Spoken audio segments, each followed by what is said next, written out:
Vamos a leer todo el Salmo 124. A no haber estado Jehová por nosotros, diga ahora Israel, a no haber estado Jehová con nosotros, cuando se levantaron los hombres contra nosotros, vivos nos habrían tragado entonces. Cuando se encendió su furor contra nosotros, entonces nos habrían inundado las aguas.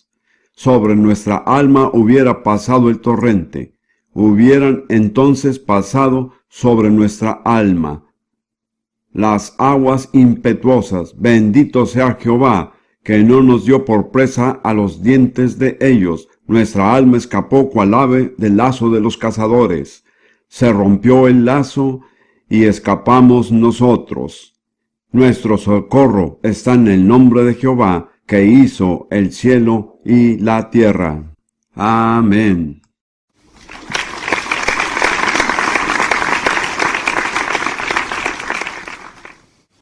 Ahora, con el debido respeto que merecen las personas que dicen no me confundan con los hechos, quiero presentarles una serie de hechos acerca de Israel. En primer lugar, Israel es el nombre de la nación que descendió de Abraham, Isaac y Jacob. Y más adelante fueron llamados judíos.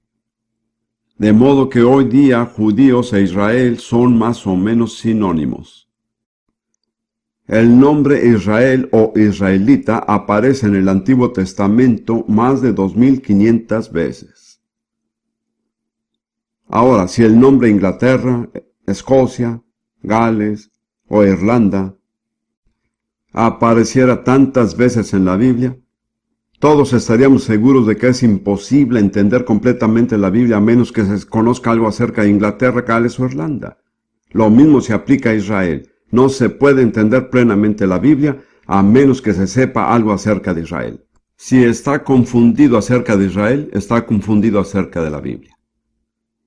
En el Nuevo Testamento aparece 79 veces. Mi libro cuenta 77. Pero alguien lo buscó en una computadora y una de esas cosas para investigar y encontró 2 más que yo. Pero esto no cambia la conclusión. Y nunca describe la iglesia. Permítame decirlo de nuevo.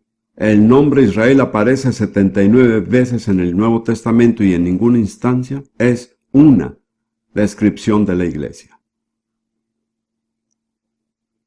La palabra judío aparece 84 veces en el Antiguo Testamento y 192 en el Nuevo Testamento. Por otro lado, la palabra cristiano solo aparece 3 veces en el Nuevo Testamento. Ahora quiero subrayar que Israel es un pueblo único. No hay ningún otro como Israel. Permítame agregar que hasta donde sé, yo no soy judío. Si lo fuera, no me avergonzaría. Pero no creo que lo sea. Quiero señalar, en primer lugar, David habló de la singularidad de Israel en Primera de Crónicas 17, versículo 21. David ora al Señor y dice, ¿y qué pueblo hay en la tierra como tu pueblo Israel, cuyo Dios fuese y se redimiese un pueblo para hacerte nombre con grandezas y maravillas, echando a las naciones de delante de tu pueblo que tú rescataste de Egipto? David dice aquí que a ninguna otra nación Dios ha redimido como nación entre todas las demás. Este es un hecho incuestionable. Ahí está. Es único. Luego, en Éxodo 19 tenemos la promesa que Dios dio a Israel cuando estaban congregados junto al monte Sinaí, antes de que Él les diera la ley y los mandamientos. Y Él dice a Moisés, en Éxodo capítulo 19, versículo 6, y vosotros me seréis un reino de sacerdotes y gente santa. A ninguna otra nación Dios ha dicho jamás estas palabras. Y luego en Romanos 9, versículos 4 y 5, Pablo enumera los rasgos distintivos que se aplican solo a Israel y a los judíos. En Romanos 9, 4 y 5, él habla acerca de sus parientes a quienes se refiere como israelitas y luego dice, de los cuales son la adopción. Dios los adoptó como nación, como su pueblo. La gloria, es decir, la presencia sobrenatural de Dios manifiesta, que acompañó a Israel en tanto que caminó en obediencia. Los pactos. Todos los pactos en la Biblia se hacen con Israel, excepto los que se hicieron antes de que Israel fuera nación. La promulgación de la ley. La ley fue dada solo a Israel. El culto sacerdotal solo fue dado a Israel. Y las promesas, solo a Israel. Y luego él dice, de quienes son los patriarcas. Y recuerde que todos los patriarcas son de ese linaje, y de ningún otro linaje aparte de este.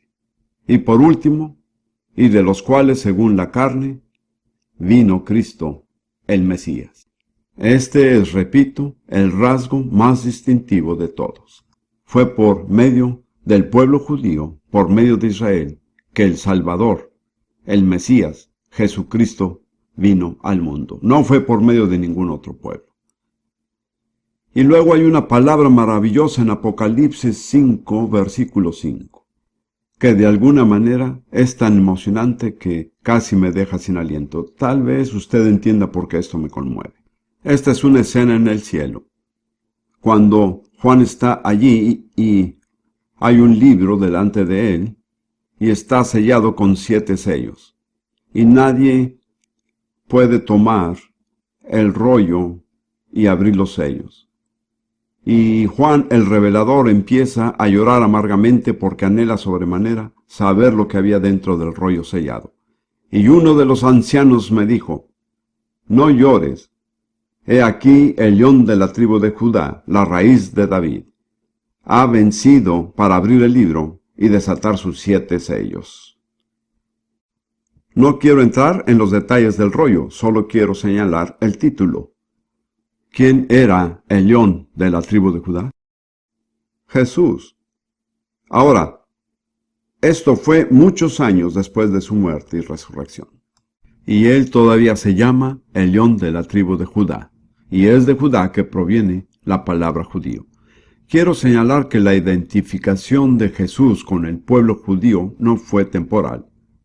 No fue solo durante sus años de ministerio y vida en la tierra, sino que fue eterna. Muchos años después, en el cielo, después de su resurrección y ascensión, él sigue llamándose el león de la tribu de Judá. No solo él fue un judío, sino que todavía lo es. Para mí eso es impresionante, es asombroso. Y debemos recordar que hay un león ahí arriba, y que él es judío. Y un día ese león va a rugir. Y ay de los enemigos del pueblo judío cuando el león de la tribu de Judá ruja.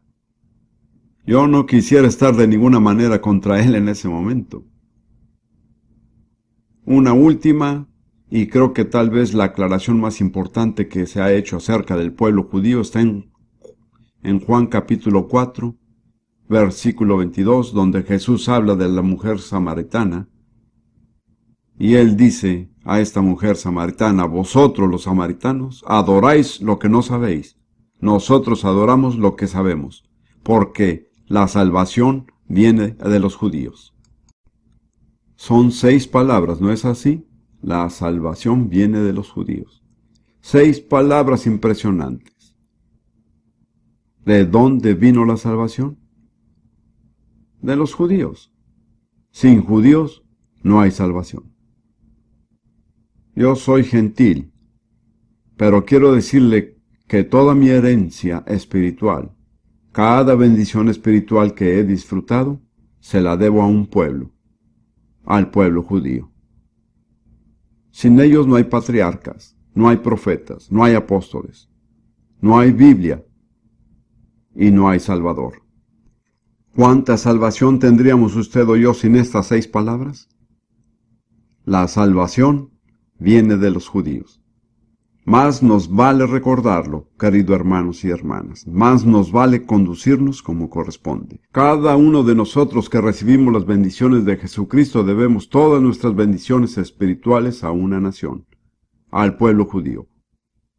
Y el hecho terrible de la historia es que durante muchos años, tal vez 17 siglos, en lugar de humillarnos y reconocer nuestra deuda con el pueblo judío, básicamente la iglesia cristiana, yo no diría que los verdaderos cristianos, sino la iglesia cristiana, se ha opuesto, ha perseguido, se ha burlado del pueblo judío, el pueblo por medio del cual vino nuestra salvación. Es algo atroz. Difícilmente puedo encontrar palabras para describir cuán horrenda es esta situación. Les debemos toda nuestra salvación, nosotros los británicos. Y permítame decir, si alguien aquí es británico, yo soy tan británico como la bandera. Y nosotros los británicos tendemos a ser más bien orgullosos. Creo que algunos de nosotros hemos olvidado que ya no tenemos un imperio. Yo era un edificador del imperio, créame. Cada miembro masculino de mi familia que he conocido era un edificador de un imperio. Un oficial del ejército que servía en la India. Necesitamos humillarnos nosotros los británicos.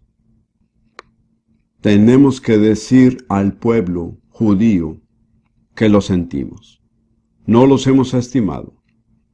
No todos hemos sido abiertamente antisemitas, pero ha existido una corriente de antisemitismo en esta nación. Y han existido periodos en la historia de esta nación en las que ha sido abiertamente antisemita. Y hay ciudades en esta nación, York, Bristol y otras, donde hubo persecución violenta y abierta contra el pueblo judío. Y muchos perdieron sus vidas. Debemos humillarnos. Debemos arrepentirnos. Debemos refrescar nuestro conocimiento de la historia para ver lo que sucedió realmente.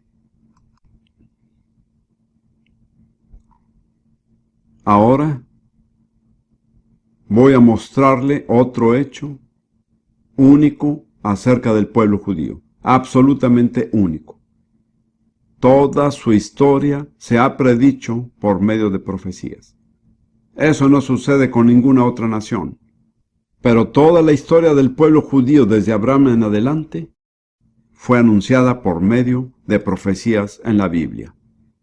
Y voy a presentarle un total de 17 etapas del cumplimiento de las profecías que pronostican acerca de Israel. Número 1. Y podría darle una cita bíblica para cada una de estas, pero el tiempo realmente no me lo permite. Las primeras fueron dadas a Abraham. La profecía de su esclavitud en Egipto, número 1. Número 2. Su liberación con riquezas de Egipto. Y recuerdo que a Abraham se le dijo que saldrían con muchas posesiones, habían sido esclavos y en una noche, en un periodo de 24 horas, se volvieron ricos con la riqueza de los egipcios, un hecho admirable, que había sido pronosticado. Abraham predijo que poseerían la tierra de Canaán, número 3. Y luego seguimos con Deuteronomio y otros libros. Número 4. Que se volverían a la idolatría en la tierra prometida. Fue predicho claramente y definitivamente se cumplió. Número 5. Que Dios establecería un centro de adoración en Jerusalén. Número 6. Que el reino del norte, llamado Israel, sería llevado cautivo a Asiria. Número 7. Que el reino del sur, llamado Judá, sería llevado cautivo a Babilonia. Número 8. La destrucción del primer templo, el que edificó Salomón. Fue predicho en detalle. Número 9. El regreso de un pequeño remanente de Babilonia fue profetizado. Número 10. La destrucción del segundo templo, el que existió en los días de Jesús, y él mismo la predijo en detalle. Y es interesante, si usted va hoy a Jerusalén, los guías judíos los llevarán alrededor del área del templo y le mostrarán piedras dispersas, y le dirán que fue predicho que cada piedra sería esparcida y no quedaría piedra sobre piedra. Permítame decirle que nuestros guías judíos creen mucho más que algunos predicadores cristianos. Muy bien, número 11. Fue predicho en Levítico 26 y en otros pasajes que por causa de la desobediencia serían esparcidos por todas las naciones, los gentiles. Número 12, que sufrirían persecución y opresión entre los gentiles. Eso indudablemente se ha cumplido. Número 13, que serían juntados de todas las naciones. Eso se está cumpliendo delante de nuestros ojos y es importante que lo notemos. De modo que 13 predicciones se han cumplido. Quedan 3 más, y según veo, están por cumplirse. La reunión de todas las naciones en guerra contra Jerusalén. Número 14. Número 15.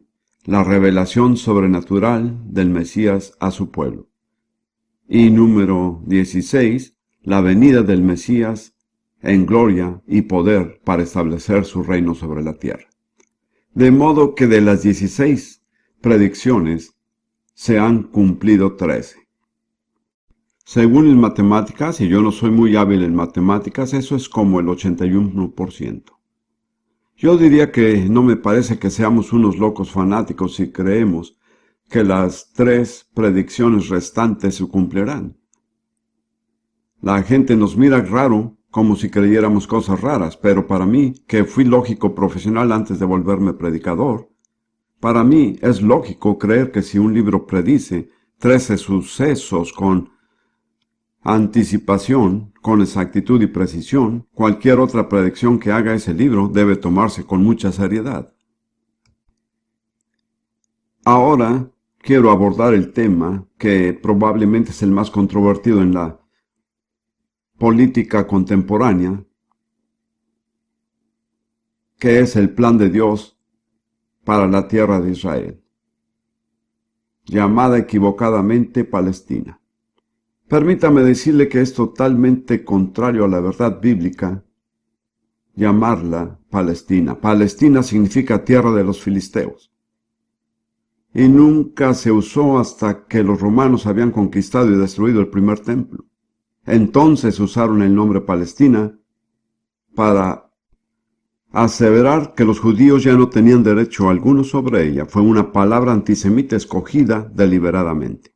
A Ruth se le empieza a poner el cabello de punta cuando empiezo a hablar acerca de Palestina. Ella dice, nunca la llames Palestina. Yo le digo, hay que decir Palestina porque la gente es tan ignorante que no saben de qué se está hablando si no se dice otra cosa. Dios perdone su ignorancia. Pero hablemos acerca del plan de Dios para esa tierra. Bíblicamente se llama la tierra de Canaán, y en el Nuevo Testamento, ¿sabe cómo se le llamó? La tierra de Israel. En los 2 primeros capítulos de Mateo se le llama en 2 ocasiones tierra de Israel. Ese es el nombre bíblico de esa tierra. Ahora veamos lo que dice Dios al respecto. En Génesis 17, versículos 7 y 8, Dios se apareció a Abraham e hizo un pacto con él. Totalmente soberano. Quiero decir que Abraham nada tuvo que ver con esto. Dios solo decidió, y eso es lo que le dijo en Génesis 17, versículos 7 y 8. Y estableceré mi pacto entre mí y ti y tu descendencia después de ti en sus generaciones, por pacto perpetuo, para ser tu Dios y el de tu descendencia después de ti. Y te daré a ti y a tu descendencia después de ti la tierra en que moras, toda la tierra de Canaán en heredad perpetua, y seré el Dios de ellos. De manera que no hay duda respecto a quién le pertenece la tierra si usted cree en la Biblia, ya sea que Israel esté dentro o fuera de ella, eso no cambia nada. Dios la ha entregado a ellos como su heredad perpetua. Hay también un pasaje extraordinario en el Salmo 105, uno de los pasajes más extraordinarios, creo yo, de la Biblia. Salmo 105. Empezaremos en el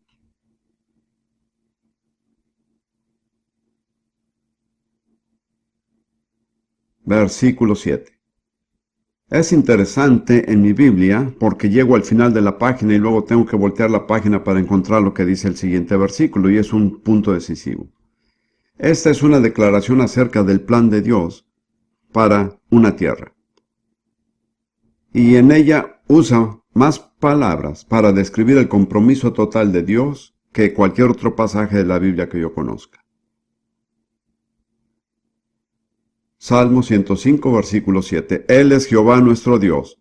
En toda la tierra están sus juicios. En otras palabras, lo que Dios decreta tiene validez en todo lugar sobre la tierra. Se acordó para siempre de su pacto, de la palabra que mandó para 1000 generaciones, la cual concertó con Abraham, y de su juramento a Isaac, la estableció a Jacob por decreto, a Israel por pacto sempiterno.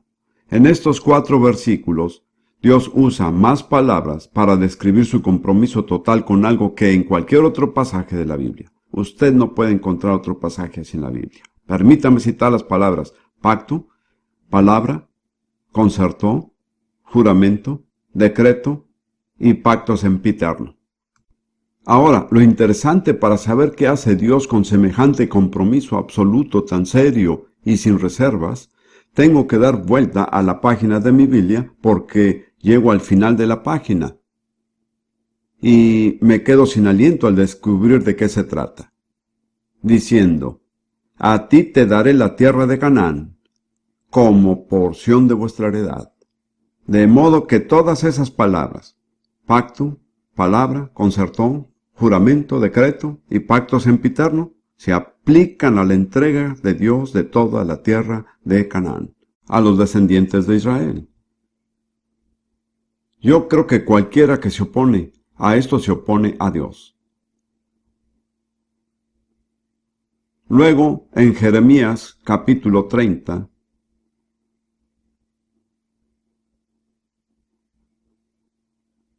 encontramos la profecía, una de un sinnúmero de pasajes que predicen el regreso del pueblo judío a su heredad en los últimos días. Jeremías capítulo 30, empezando en el versículo 3. Porque he aquí vienen días, dice Jehová, en que haré volver a los cautivos de mi pueblo Israel y Judá, ha dicho Jehová, y los traeré a la tierra que di a sus padres, y la disfrutarán. Creo que cualquier persona con un conocimiento básico de la Biblia sabe cuál es la tierra que Dios dio a Abraham y a sus descendientes. La tierra de Canaán, la tierra de Israel y la tierra que llamamos hoy la Tierra Santa. Dios dice, llegará el tiempo en que traeré de vuelta a los descendientes de Israel y de Judá de su cautividad, a la tierra que di a sus padres. Y enseguida Dios lanza una advertencia. Verá, tengo un amigo de hace mucho tiempo, y es un predicador británico.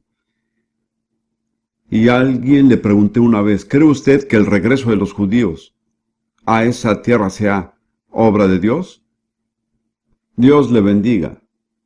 Él respondió, si fuera obra de Dios, habría paz. Él no conoce su Biblia. Ahora, eso es lo que Dios dice acerca del regreso de los judíos a esa tierra. Porque así ha dicho Jehová, hemos oído voz de temblor, de espanto y no de paz. Inquirid ahora y mirad si el varón da a luz, porque he visto que todo hombre tenía las manos sobre sus lomos como mujer que está de parto y se han vuelto pálidos todos los rostros. Esa es una descripción de tremendo terror, opresión, oposición. Ah, cuán grande es aquel día, tanto que no hay otro semejante a él, tiempo de angustia para Jacob, pero de ella será librado. Así que el regreso del pueblo judío a la tierra no va a producir paz inmediatamente. Por el contrario, va a culminar en un tiempo de disturbios como nunca han experimentado antes. Pero la promesa es que ellos no pasarán por esto, sino que saldrán de esto. Y luego, si mira las últimas palabras de Jeremías capítulo 30, Es una especie de resumen breve que dice, en el fin de los días entenderéis. De modo que esta es una profecía de la restauración del pueblo judío a su propia tierra en los últimos días. Y la profecía dice, no habrá paz inmediata. Por lo contrario, el conflicto va a empeorar y está empeorando, y seguirá empeorando. Ahora, quiero pasar a uno de los capítulos de la Biblia más emocionantes para mí, y es Ezequiel capítulo 36. He aquí una descripción paso a paso del regreso del pueblo judío a su propia tierra.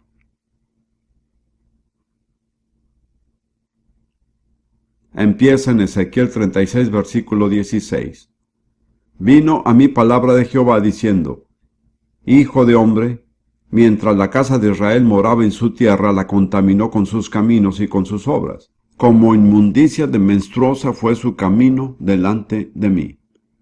Note que era su propia tierra, pero la contaminaron con su pecado. Así que Dios prosigue diciendo, y derramé mi ira sobre ellos por la sangre que derramaron sobre la tierra, porque con sus ídolos la contaminaron. Así que Dios trajo juicio sobre el pueblo cuando aún estaban en su tierra, por su pecado y su idolatría. Y otra declaración de la decisión de Dios está en el versículo siguiente. Los esparcí por las naciones y fueron dispersados por las tierras. Conforme a sus caminos y conforme a sus obras les juzgué. Entonces el siguiente juicio fue ser dispersados por la tierra. Y enseguida Dios dice, cuando fueron a las otras naciones me avergonzaron. Y cuando llegaron a las naciones a donde fueron, profanaron mi santo nombre, diciéndose de ellos, estos son pueblo de Jehová, y de la tierra de él han salido. El Señor dijo, el pueblo que fue esparcido por la tierra me ha avergonzado con su conducta, porque no se comportaron como mi pueblo. Ahora, el versículo siguiente es muy significativo, porque nunca entenderá los tratos de Dios con Israel hasta que entienda su motivación primordial. Versículo 21, pero he tenido dolor al ver mi santo nombre profanado por la casa de Israel entre las naciones a donde fueron. Dios no lo hace por el pueblo judío, lo hace por causa de su nombre.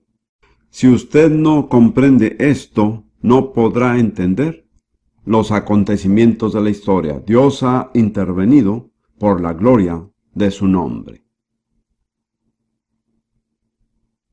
Ahora, Dios dice, esa es la manera como los trataré. Es muy interesante y sencillo. Es una descripción paso a paso de la restauración del pueblo judío a su tierra y a su Dios.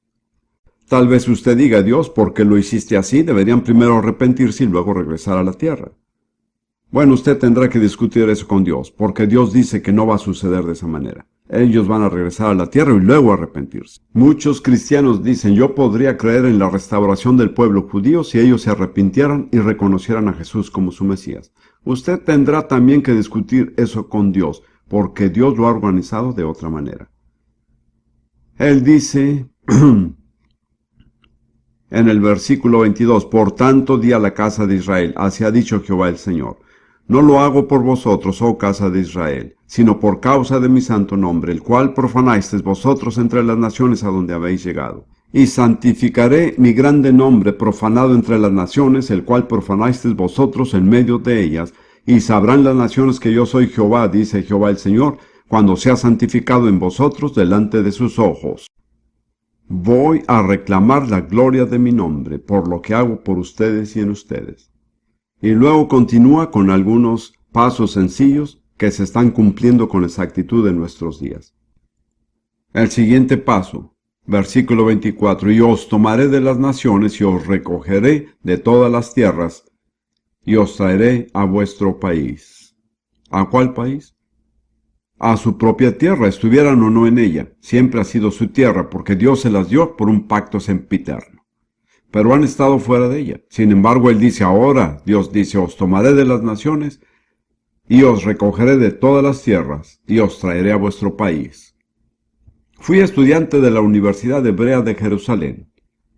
Me senté en una clase con unas 30 personas que venían por lo menos de 10 países diferentes. Se estima que en total los judíos han sido reunidos de entre más de 100 naciones de la tierra. Así es. Durante este siglo. Ese es un milagro asombroso. En mi opinión, es posiblemente más grande que el milagro de liberación de Egipto. Mi primera esposa, como algunos saben, era danesa. Y ella solía decir, si se toman a los daneses y se les dispersa por todas las naciones, al cabo de 200 años, al regresar no se encontraría un solo danés por ninguna parte. Se habrían mezclado con la nación. Pero el pueblo judío ha estado disperso básicamente ¿por cuántos años? No puedo creerlo. 2000 años. Seguramente estoy exagerando, pero no es así. Y todavía son un grupo aparte, identificable. Eso es un milagro. Además, ese número de personas de esa cantidad de naciones es en sí una intervención prodigiosa de Dios. Estuve en Israel al final de la Segunda Guerra Mundial y escuché algunos testimonios del pueblo judío cuando decían de dónde habían salido y lo que había sucedido. Tuve que decir que en muchos sentidos, y desde mi perspectiva, el escenario completo representa un milagro más grande que el éxodo de Egipto. Es un milagro. Es imposible que haya sucedido a menos que Dios lo haya orquestado. Y Dios dijo, yo lo haré. Quiero leerlo otra vez. Y os tomaré de las naciones, y os recogeré de todas las tierras, y os traeré a vuestro país. Ahora el siguiente versículo. Esparciré sobre vosotros agua limpia, y seréis limpiados de todas vuestras inmundicias, y de todos vuestros ídolos os limpiaré. Observe que son recogidos cuando aún no han sido limpiados. Eso cae mal a la teología de algunos, no puedo evitarlo, así son las cosas. Usted tendrá que aclarar eso con Dios. Dios dice, después de traerlos de regreso a la tierra, trataré con ellos. Esparciré agua limpia sobre ustedes y serán limpios de toda su inmundicia. Y el profeta Oseas les dice, y en el lugar donde les fue dicho, vosotros no sois pueblo mío, les será dicho, sois hijos del Dios viviente. Así que Dios los trae de regreso al lugar desde donde fueron esparcidos para tratar con ellos y restaurarlos. Muy lógico, en mi opinión. Entonces lo primero que Dios va a hacer es esparcir agua limpia. Ahora, eso es, y realmente creo que el agua limpia es la palabra de Dios. Creo que el pueblo judío está siendo apenas rociado, no inundado, sino rociado con la palabra de Dios. Tiene que saber que en muchos sentidos la historia del pueblo judío es como la historia de la Iglesia Católica. Hay diferencias, pero básicamente en la Iglesia Católica el sacerdote era el que conocía la Biblia. Se suponía que él conocía la Biblia. La gente común no la leía por su cuenta. Ellos creían lo que el sacerdote les decía. Y hasta cierto punto lo mismo sucedió al pueblo judío. El rabino era el que sabía las respuestas. Ellos no tenían que pensar por sí mismos, solo tenían que hacer lo que el rabino les decía. Pero ahora son rociados con agua limpia. La palabra de Dios viene a ellos. Esto va en aumento. Quiero decir, el número de congregaciones judías que creen en Jesús como el Mesías está creciendo a una velocidad asombrosa. Puedo recordar cuando estuve en Jerusalén en 1948. Si usted encontraba un judío creyente en un año era algo emocionante. Ahora, cada vez que se da vuelta hay un nuevo creyente judío. No recuerdo cuántas congregaciones que hablan hebreo hay en Jerusalén. ¿Cuántas son? ¿Como unas 18? 18 congregaciones de habla hebrea en Jerusalén. Eso ha sucedido en los últimos años. Dios está esparciendo agua sobre ellos, el agua limpia de la palabra de Dios. Luego él dice en el versículo siguiente, Os daré un corazón nuevo y pondré un espíritu nuevo dentro de vosotros y quitaré de vuestra carne el corazón de piedra y os daré un corazón de carne. Entonces, durante los siglos de la dispersión, el pueblo judío tuvo un corazón de piedra. El juicio de Dios. Un corazón de piedra no puede responder al Espíritu Santo. Ellos eran incapaces de responder. Ellos eran siempre las excepciones. Ahora Dios está quitando el corazón de piedra y les está dando un corazón de carne. Y uno de los cambios emocionantes ocurre en su actitud hacia Yeshua, hacia Jesús. Recuerdo en 1947 o 1948, cuando hablaba como un judío y dije, yo creo que Jesús es el Mesías. Y él se dio vuelta y escupió en el suelo. Esa fue su reacción al nombre de Jesús. Un profesor de religión de la Universidad Hebrea de Jerusalén hizo este comentario hace años. Él dijo, hace un tiempo todos mis estudiantes querían saber acerca de argumentos teológicos. Ahora lo único que quieren saber es acerca de Jesús. Como ve, hay un cambio, viene un cambio muy significativo. Dios dijo que vendría. Os daré un corazón nuevo y pondré un espíritu nuevo dentro de vosotros y quitaré de vuestra carne el corazón de piedra y os daré un corazón de carne. Y pondré dentro de vosotros mi espíritu y haré que andéis en mis estatutos y guardéis mis preceptos y los pongáis por obra. Luego Dios dice, no solo pondré un espíritu nuevo en ustedes, sino que pondré mi espíritu en ustedes. Para mí ese es el bautismo del Espíritu Santo. Después Dios dice, ahora podrán guardar mis mandamientos. ¿Cuántos saben que sin el Espíritu Santo no pueden cumplirse los mandamientos de Dios? Recuerdo siendo niño en Eton en 1932, cuando me confirmé. ¿Saben lo que es confirmarse? De hecho, en realidad yo no quería confirmarme. Pregunté a mi padre por qué debía confirmarme y mi padre prestaba su servicio en la India en ese momento. Él me escribió diciendo, todos los niños de tu edad se confirman, tú vas a confirmarte. Entonces me confirmé. Pues bien, antes de confirmarme era un pecador y después de confirmarme era un pecador confirmado. No lo digo para menospreciar nada, sencillamente así fue. Casi exactamente 10 años después, Dios me llenó con el Espíritu Santo y por primera vez pude obedecer a Dios con gozo. No era una lucha.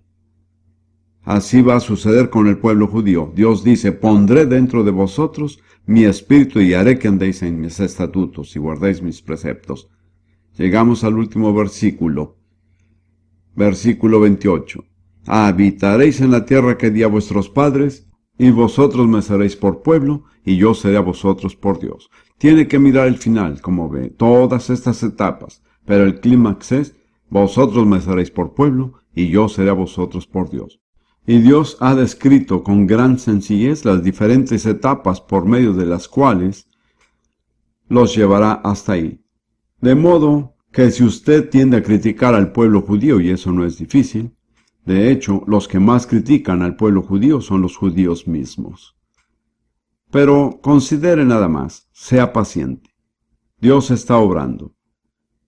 Él está haciendo algo. Él ha trazado con siglos de anticipación la forma como iba a tratar con ellos. Lo está haciendo paso a paso. Se está cumpliendo delante de nuestros ojos. Al menos para mí es emocionante. Y si yo puedo emocionarme, casi cualquiera podría emocionarse. Ahora, eso no solo es verdad.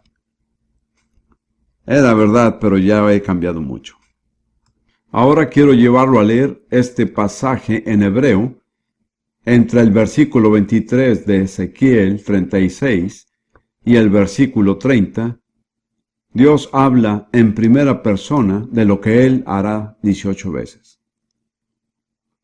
¿Lo comprende? Estamos frente a un Dios soberano. No estamos frente a un Dios que necesita nuestra aprobación o que no sepa lo que va a hacer. Él ya tiene todo decidido.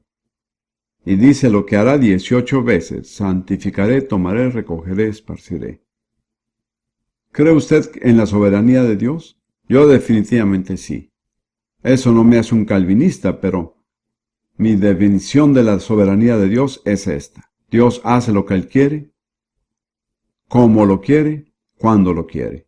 Y a nadie le pide permiso. Ni siquiera a mí.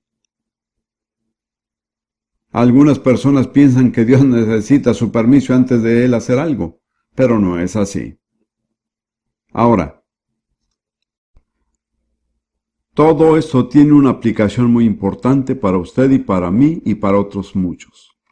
Si busca Isaías capítulo 11, Dios dice cuán importante debe ser la restauración de Israel para las otras naciones. Isaías 11,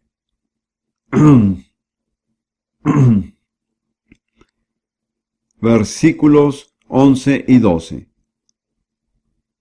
Asimismo acontecerá en aquel tiempo, y en Isaías y otros profetas, aquel tiempo es por lo general el tiempo final.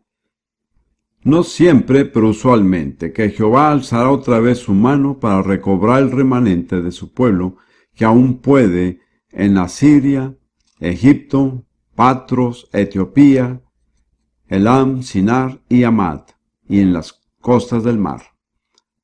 Así profetiza Isaías que habrá una segunda reunión. Este es un hecho extraordinario acerca de la Biblia porque la primera reunión todavía no ha tenido lugar, pero Dios mira más allá de eso. La primera reunión fue una reunión parcial y breve después del cautiverio babilónico. Pero Dios dice que habrá una segunda reunión y que dicha reunión será a nivel mundial. No solo en las pocas áreas en las cuales los judíos fueron dispersados en el cautiverio babilónico, sino que será en todo el mundo. Alzaré otra vez mi mano para recobrar el remanente de mi pueblo. Ahora, si Dios alza su mano para hacer algo, es porque va a hacerlo. Ay del que se interponga en su camino. Esta es para mí una descripción muy gráfica. ¿Cuál es su significado? Y levantará pendón a las naciones, y juntará a los desterrados de Israel, y reunirá los esparcidos de Judá de los 4 confines de la tierra. Observe que esta será una reunión mundial. La reunión de Babilonia fue parcial, limitada a ciertas áreas. Esta es mundial y se ha venido cumpliendo con exactitud. El pueblo judío que ha sido reunido proviene de más de 100 naciones. No puede encontrar una sola zona de la tierra de la cual el pueblo judío no haya sido reunido. Pero todo fue profetizado antes de la primera dispersión y de la primera reunión. Y luego Dios dice, y esto se ha vuelto muy real para mí, y levantará pendón a las naciones y juntará los desterrados de Israel. Las naciones son las otras naciones, los gentiles. Entonces la reunión de Israel en su propia tierra es el pendón de Dios para las naciones. Nos conviene prestar atención. Ahora, ¿qué es un pendón? Esta es mi definición simple. Un pendón es por lo general alguna clase de bandera o algo parecido que se pone en una base para levantarlo y hacerlo visible a gran distancia. Y suele tener algunas palabras sencillas impresas. Así entiendo yo la reunión del pueblo judío. Es el pendón de Dios levantado para que todas las naciones lo vean. Y todas las naciones lo ven porque es imposible mirar el periódico durante una semana sin encontrar noticias de Israel. Es asombroso cuando vemos que es una nación de menos de 6 millones de habitantes con una diminuta franja de territorio. Y aparecen las noticias semana tras semana tras semana. ¿Por qué? Porque es el pendón de Dios, que Él quiere que todas las naciones lo vean. Está levantado. ¿Qué palabras hay en el pendón? Ahora, esa es mi propia interpretación personal. Pero para mí eso es lo que Dios dice por medio de este pendón. Dios guarda sus pactos. ¿Hace cuántos años? Hace aproximadamente 3000 años Dios hizo un pacto con Abraham. Él dijo, a ti daré esta tierra y a tu descendencia. La mayoría de las personas lo han olvidado. La mayoría de los israelitas lo han olvidado. La gente pensó que había quedado sepultado. Hay una persona que nunca lo olvidó: Dios.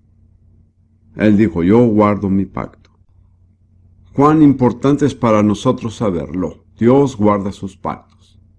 Es muy importante para nosotros los cristianos porque nuestra relación con Dios se basa en el pacto que fue hecho por medio de la sangre de Jesús. Si Dios pudiera romper su pacto con Israel, ¿por qué no rompería su pacto con la iglesia? Pero Él no lo hará. Él no es de los que incumplen pactos. Él hizo un pacto y Él va a guardar de ese pacto. Y esas son buenas noticias, es emocionante. Recuerdo que estábamos en Jerusalén, mi primera esposa y yo y nuestra familia, el 29 de noviembre de 1947, cuando las Naciones Unidas votaron para dividir esta pequeña franja de territorio y dar a Israel una pequeña parte. Y abajo, en el centro de Jerusalén, estaban los jóvenes judíos, los niños, las niñas, con manos entrelazadas danzando alrededor de la plaza de Sión, casi toda la noche. ¿Por qué estaban tan emocionados? Porque Dios estaba guardando su pacto. ¡Oh, qué maravilloso es Él! Esto encierra un mensaje solemne para las naciones, incluso para Gran Bretaña. De hecho, en muchos sentidos, primeramente para Gran Bretaña, porque ellos jugaron un papel especial en todo esto. Volvamos a Joel capítulo 3, versículos 1 y 2. Porque he aquí que en aquellos días y en aquel tiempo, es Dios quien habla, en que haré volver la cautividad de Judá y de Jerusalén. Entonces es el tiempo de la restauración del pueblo judío. Reuniré a todas las naciones, todos los gentiles, y las haré descender al valle de Josafat, y el nombre de Josafat significa el Señor juzga. Y ahí entraré en juicio con ellas, se refiere a todas las naciones, a causa de mi pueblo y de Israel, mi heredad, a quien ellas esparcieron entre las naciones, y repartieron mi tierra, y repartieron mi tierra. Antes era la tierra de Israel, era la tierra de Dios. Dios la dio a Israel. ¿Cuál es el término político moderno para dividir la tierra? Repartición, así es.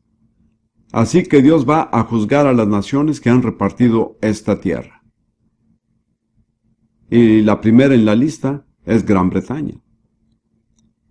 A finales de la Primera Guerra Mundial, la Liga de las Naciones delegó a Gran Bretaña el mandato de administrar la Tierra Santa, esta tierra. Y su mandato específico fue crear un hogar nacional para el pueblo judío. Eso fue cerca de 1919. En 1922, Winston Churchill, quien era secretario de Estado, con un trazo de pluma británica, creó una nación árabe que fue llamada Transjordania. Ahora se llama Jordania. Y a ella adjudicó aproximadamente el 75% del área total asignada a Israel. Y en esa tierra de Jordania a ningún judío se le permite vivir. Mientras que en la tierra asignada a Israel se le permite a cualquier árabe vivir allí si lo desea. Así termina el pueblo judío con aproximadamente el 25% del territorio que le correspondía. Luego, después de la Segunda Guerra Mundial, las Naciones Unidas votaron otra repartición y tomaron alrededor del 12%, quiero decir, un 12% adicional, y se lo dieron a Israel. En lugar de recibir el 100%, terminó con el 12%. ¿Quién fue el responsable? Gran Bretaña.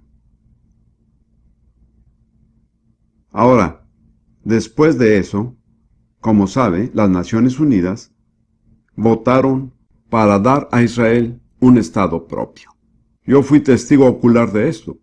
Yo vivía allí en ese tiempo. Yo era británico. Había cumplido mi servicio al ejército británico. Tenía acceso a cierto grado de información. Los británicos no desafiaron abiertamente a las Naciones Unidas, pero decidieron jugar el juego a su manera. Echaron mano a todo menos al conflicto abierto para frustrar la creación del Estado de Israel. Lo que digo es que yo estuve ahí, lo vi con mis propios ojos, y ellos se burlaron de la idea de que los judíos tuvieran su propio Estado. Estos judíos que no saben nada de agricultura, lo único que saben hacer es dinero. Ese fue su comentario. De modo que hubo un periodo extremadamente peligroso para el pueblo judío. Lidia y yo vivíamos en el centro de la zona judía de Jerusalén. ¿Y cuál fue el resultado? Esto es muy importante. En primer lugar, el Estado de Israel nació. En segundo lugar, el Imperio Británico se derrumbó. Y esa es la razón por la cual se derrumbó. Porque se opuso a los propósitos de Dios con Israel. Y ay de la persona o el gobierno que se oponga a los propósitos de Dios para Israel. Espero que hayamos aprendido la lección. Yo creo que como nación tenemos que humillarnos delante de Dios y confesar esto como un pecado. Digamos, nos opusimos a tus propósitos, menospreciamos a tu pueblo. Hay toda clase de insultos antisemitas acerca del pueblo judío en esta época. Pero como ve, no hay nación, sin importar cuán poderosa o rica sea, que puede resistir los propósitos de Dios. Veo algo muy parecido que sucede con los Estados Unidos de América. Veo la misma clase de lenguaje político. Dicen cosas buenas, pero al mismo tiempo se retractan. Yo personalmente creo que el presidente Clinton está equivocado. Esa es mi opinión personal. Porque tiene una relación equivocada con los propósitos de Dios para Israel. Usted puede hablar como un amigo de Israel y ser amable, y decir toda clase de discursos políticamente correctos, pero en su interior, ¿sabe qué es lo único que les importa? En una sola palabra, petróleo. Eso es lo que les interesa, lo que motiva a las superpotencias, eso es lo que motiva a la Unión Europea, el petróleo. Al parecer Israel no tiene petróleo que ofrecer. Entonces decimos cosas agradables, usamos un discurso políticamente correcto, usamos un lenguaje democrático, pero al mismo tiempo cuidamos nuestras billeteras. Bueno, así es como ha sido. Un último hecho acerca de esta situación que es muy crítica. ¿Cuál es el verdadero asunto detrás de todo esto? Quiero decir, es absurdo. Casi la mitad de las resoluciones de las Naciones Unidas se han hecho respecto a Israel. Es imposible imaginar algo menos adecuado o algo más absurdo. Debe existir una razón. ¿Por qué cada vez que abre su diario o enciende la televisión hay algo acerca de esta diminuta franja de territorio donde habitan unos 6 millones de personas?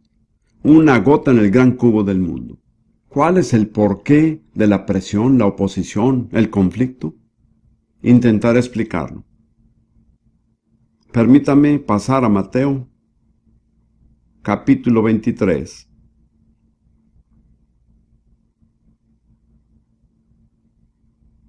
Las últimas palabras del capítulo. Palabras muy tristes. Versículos 37, 38 y 39. Aquí Jesús se despide de Jerusalén. Es una despedida muy trágica y triste. Jerusalén, Jerusalén, que matas a los profetas y apedreas a los que te son enviados.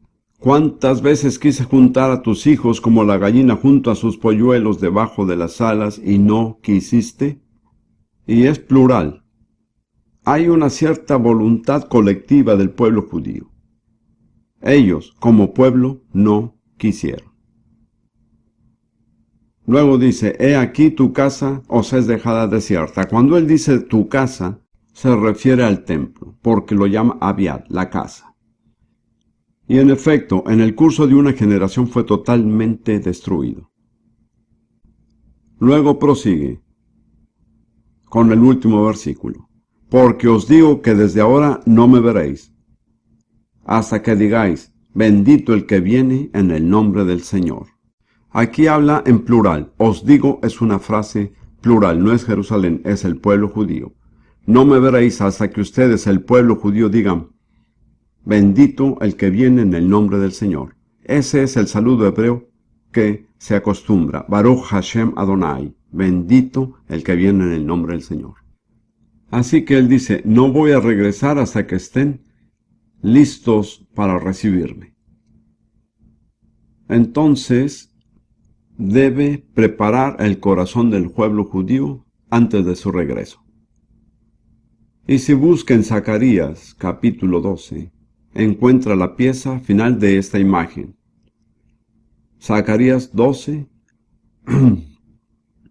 versículo 10. Zacarías capítulos 12, 13 y 14. Todos hablan de la situación de Israel al final de esta era. Y el Señor está hablando y él dice, y derramaré sobre la casa de David y sobre los moradores de Jerusalén espíritu de gracia y de oración. Observe que no se puede suplicar a Dios a menos que Dios le dé el espíritu de gracia. Cuando Él le da el espíritu de gracia, usted puede responder con oración. Y mirarán a mí a quien traspasaron, y llorarán como se llora por un hijo unigénito, afligiéndose por él como quien se aflige por el primogénito. Es el Señor quien habla y dice, mirarán a mí a quien ellos, el pueblo judío, traspasaron. Es la afirmación más asombrosa que ellos pueden leer sin saber lo que significa. Porque es la afirmación más clara en todas las Escrituras de que ellos crucificarán al Señor.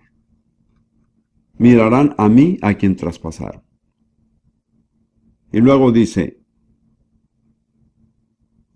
y llorarán como se llora al hijo unigénito, afligiéndose por él como quien se aflige por el primogénito. De modo que habrá una revelación de Jesús a su propio pueblo, el pueblo judío, por el Espíritu Santo, como quien es realmente. Y entonces habrá tal llanto como nunca se ha experimentado en la historia de Israel. Por primera vez se darán cuenta, crucificamos a nuestro Mesías, rechazamos a nuestro Dios. Y continúa. En aquel día habrá gran llanto en Jerusalén, como el llanto de Adadrimón en el valle de Megiddo, y la tierra lamentará, cada linaje aparte, los descendientes de la casa de David por sí. Quiero que vea, si junta Mateo y Zacarías, antes de que el Señor regrese, algunas cosas tienen que cumplirse. El pueblo judío tiene que restablecerse en Jerusalén y en la tierra, porque el Señor Jesús no va a regresar hasta que eso suceda.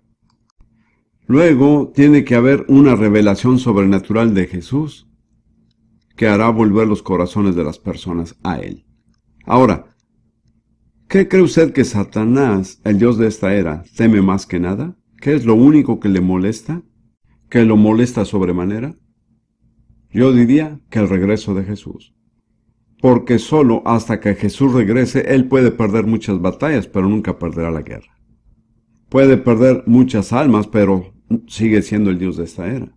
Eso no cambiará hasta que Jesús regrese en persona. ¿Qué teme el diablo más que nada? El regreso de Jesús.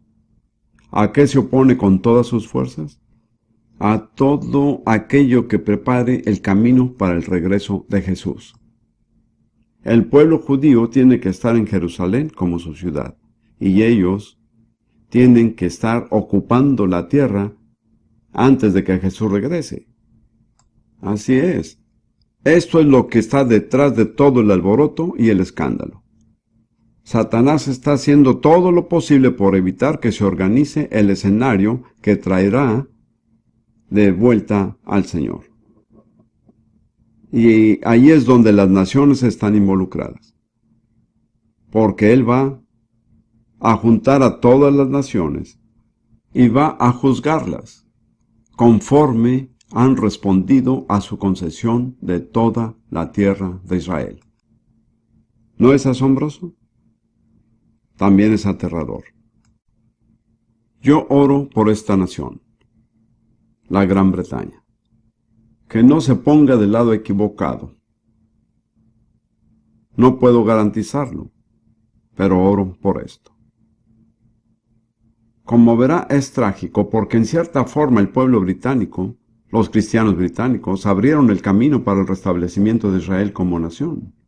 Tal vez no sea consciente de esto, pero a finales del siglo pasado hubo un grupo pequeño pero muy influyente de cristianos británicos que oraron, actuaron y trabajaron a favor de la restauración del pueblo judío en su tierra. Los primeros sionistas no fueron judíos, fueron británicos. Y durante ese período, Dios bendijo grandemente a Gran Bretaña. Hoy día no podría decir lo mismo, pero en ese entonces tenía una reina que amaba al pueblo judío, un primer ministro que era cristiano comprometido y otro que era de origen judío. Estaban en el equipo ganador. Como ve, nuestra relación con Dios es lo que realmente determina si tendremos éxito o no.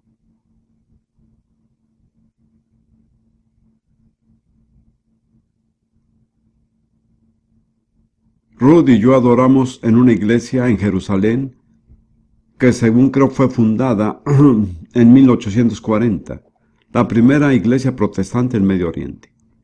Es el producto de los esfuerzos, las ofrendas y las oraciones de los sionistas británicos. Y su propósito era tener preparado un lugar de testimonio para el pueblo judío cuando ellos regresaran. Así que conocían de las escrituras que el pueblo judío iba a regresar y tuvieron la previsión de decir, necesitamos tener un testigo. Y esta iglesia en particular no está construida como una iglesia cualquiera. La mayoría de las iglesias comunes ofenderían al pueblo judío desde la entrada. Pero esta iglesia, aunque es verdaderamente cristiana, está diseñada de tal forma que un judío puede sentirse en casa ahí. Y después de que la iglesia fue fundada, el primer obispo fue un antiguo rabino. Y hubo un avivamiento entre el pueblo judío. Y luego Satanás entró y ellos se interesaron más en los árabes que en los judíos. Dios bendiga a los árabes. Cada árabe tiene un alma que necesita salvación. Pero los judíos son la clave de la historia. Así que sugiero que nosotros, los británicos, me alegra poder decir nosotros, no tengo que decir ustedes, y tal vez despertar objeciones. Pero los británicos realmente tenemos que pensar acerca de nuestra relación con Dios. Creo que conviene concluir esta reunión esta noche confesando nuestros pecados al Dios Todopoderoso, porque hemos estorbado el camino de sus propósitos. Hemos menospreciado, difamado a su pueblo, hemos faltado a la ética en toda nuestra conducta hacia la tierra de Israel. Y no siento que yo sea la persona que deba hacer esta confesión. Quisiera pedir que el liderazgo de Bernabé suba y me acompañe en el estrado. Quisiera pedir a todos ustedes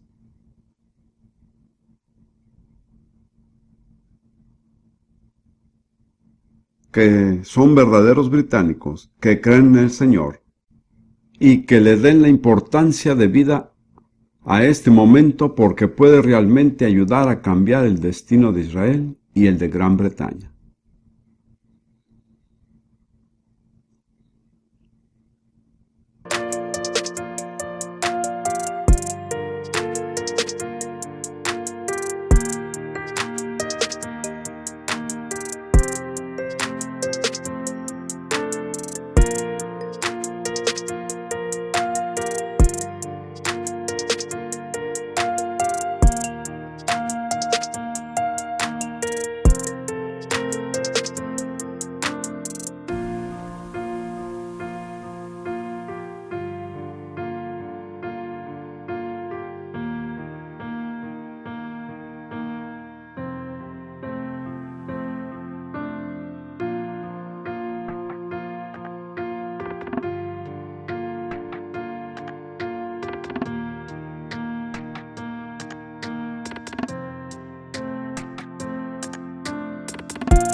Quiero entonces pedirle y que el Señor lo mueva a hacer una confesión sincera en nombre del pueblo británico por la manera como hemos pecado contra Dios y contra el pueblo judío y pecado contra el Estado